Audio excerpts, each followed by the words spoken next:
Olá, povo abençoado. Sou o pastor Sérgio de Oliveira. É um prazer estar aqui falando com vocês. Estou representando a Associação das Igrejas Evangélicas nesse momento. Quero falar sobre as eleições de 2026. Isso mesmo. Dessa vez eu vim falar de eleição. Falta um pouco mais de 13 meses para nós estarmos novamente naquele processo eleitoral onde nós vamos escolher candidatos a diversos cargos públicos. E conversando com alguns amigos, os que restaram, né? Digamos assim, vocês vão entender por que eu estou falando assim, o que restaram.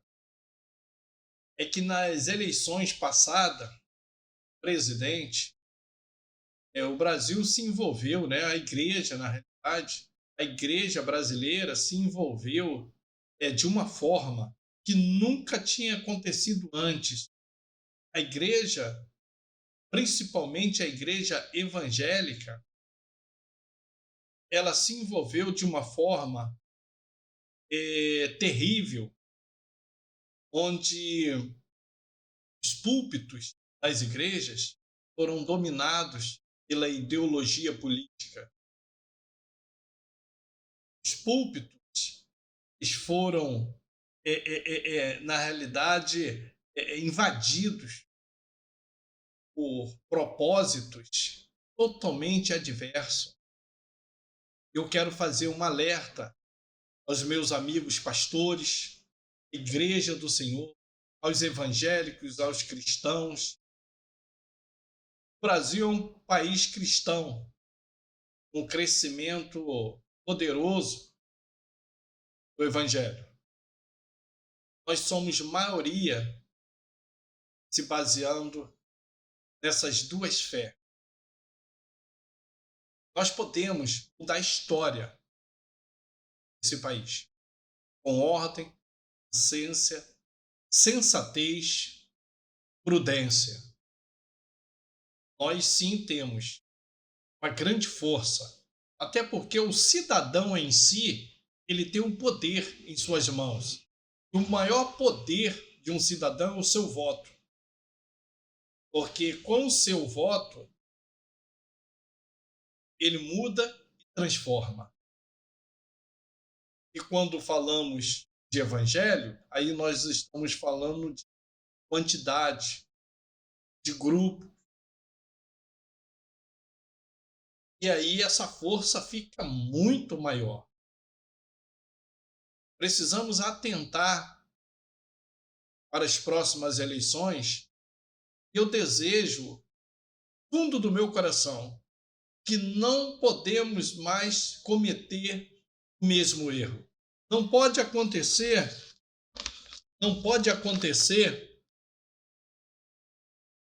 aquilo que aconteceu de novo, a invasão dos púlpitos, a ideologia política, onde a igreja se revoltou contra si própria, se dividiu.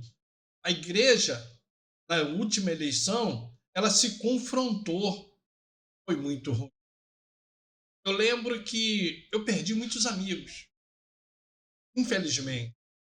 Pessoas que eu tinha bom relacionamento, que eu gostava, que gostava de mim também, porque eu fui um dos poucos pastores que acreditava que Lula ganharia a eleição.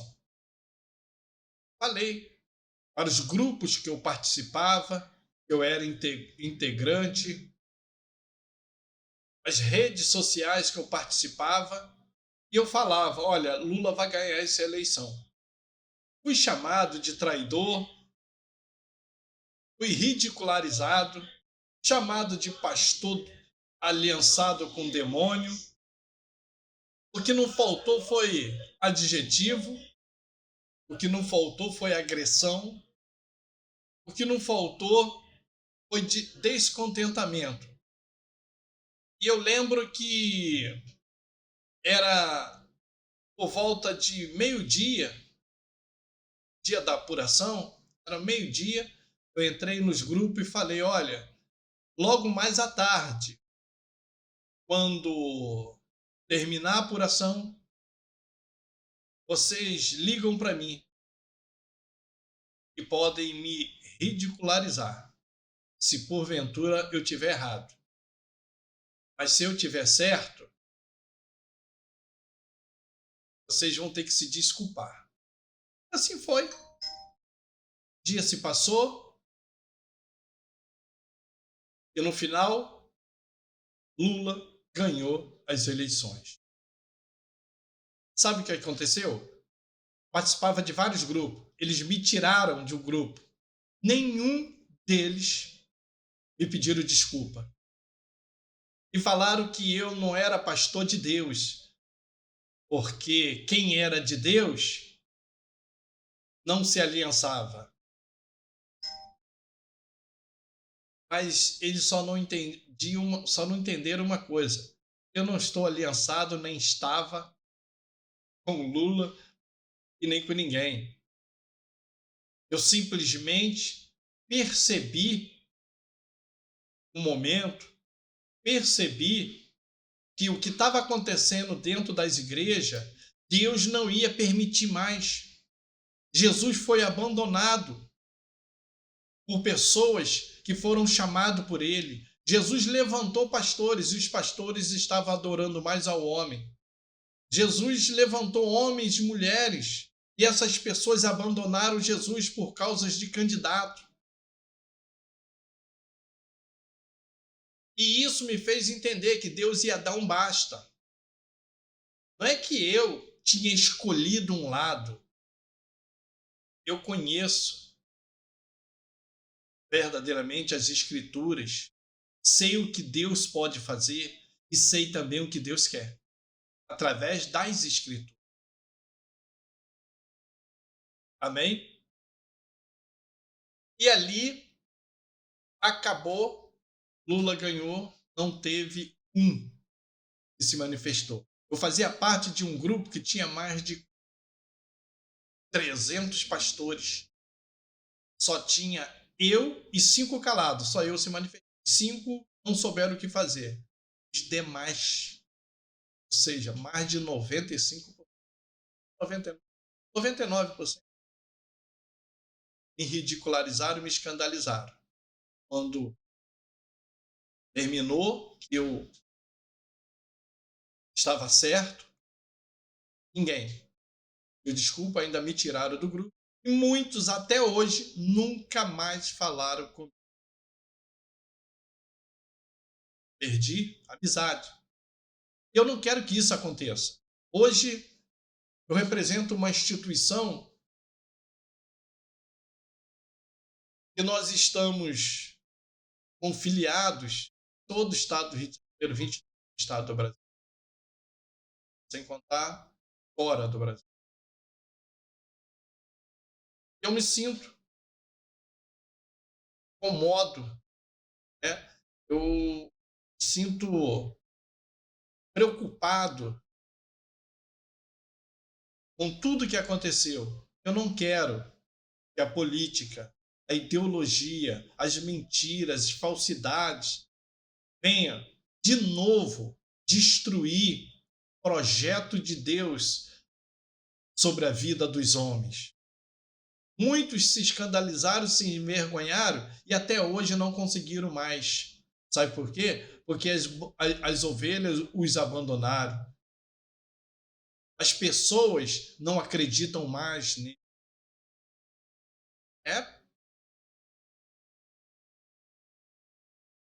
Pessoas não conseguiram mais se firmar e ser mais a mesma pessoa.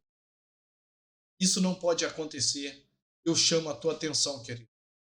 Você que dirige igreja, você pastor, líder religioso, vamos prestar atenção nas propostas, nas ideias.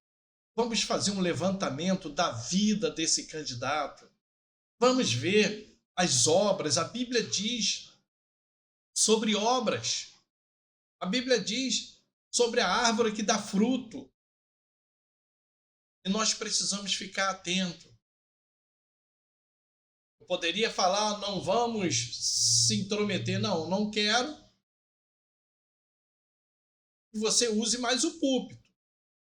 É o meu desejo, é o meu pedido, que não use mais o púlpito. Mas todo mundo tem que prestar conta à justiça.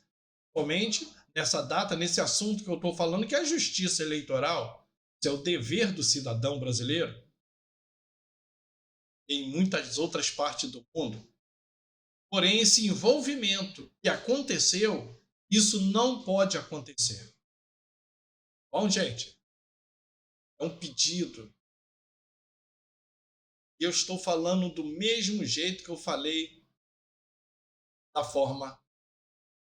da mesma forma que eu falei nas últimas, para os meus amigos. E outra coisa que eu gostaria de falar é sobre as manifestações. Irmãos, nós não temos motivo nenhum para manifestação contra o governo, contra nenhuma autoridade. Nós não temos motivo.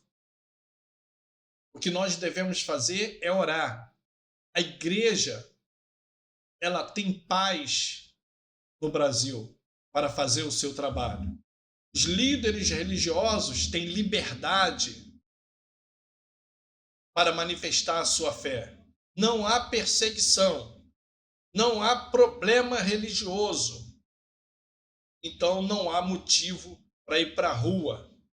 Não há motivo para correr risco. Não há motivos para se escandalizar.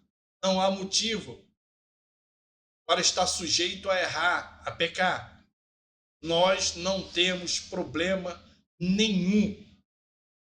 A igreja, ela está livre para exercer a sua fé e o seu trabalho. Se alguém está convocando a igreja para manifestação, saiba que você está correndo risco, porque Deus não compactua com mentira, com invenções. E todas as vezes, na história dos nossos heróis, a Bíblia nos relata que todas as vezes que o povo teve que se manifestar, era com um propósito de Deus, por Deus e para Deus. Não para o homem, não para a autoridade. Não para pessoas que se dizem ser. Fique esperto, desperta tu que dorme. Deus, ele tem grandes propósitos, sim, mas precisamos estar atento às coisas de Deus. Amém? Vamos com tudo, a obra não pode parar. Muito obrigado por você ficar esses minutinhos me assistindo.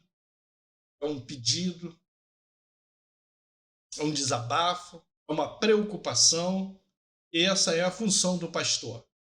A função do pastor é orientar, aconselhar, e é o que eu estou fazendo aqui. Passe essa transmissão para todos os evangélicos e cidadãos que você conhece. Repasse, transmita. Vamos se unir, sim, no propósito de oração, de jejum. Todas as batalhas eram feitas dessa forma. Porque devemos, sim, guerrear as guerras de Deus. Devemos, sim, se manifestar para os propósitos de Deus, não do homem. Nós não estamos aqui sujeitos ao homem. Estamos sujeitos às ordenanças de Deus. Fique com a paz de Cristo e Deus possa lhe abençoar em nome do Pai, do Filho e do Espírito Santo. E fique com esse versículo ao teu coração, para você meditar na data de hoje. Evangelho escrito por João, capítulo 3, versículo 16. Porque Deus amou o mundo de tal maneira que deu seu Filho unigênito para que todo que nele crê não pereça, mas tenha a vida eterna. A paz de Cristo.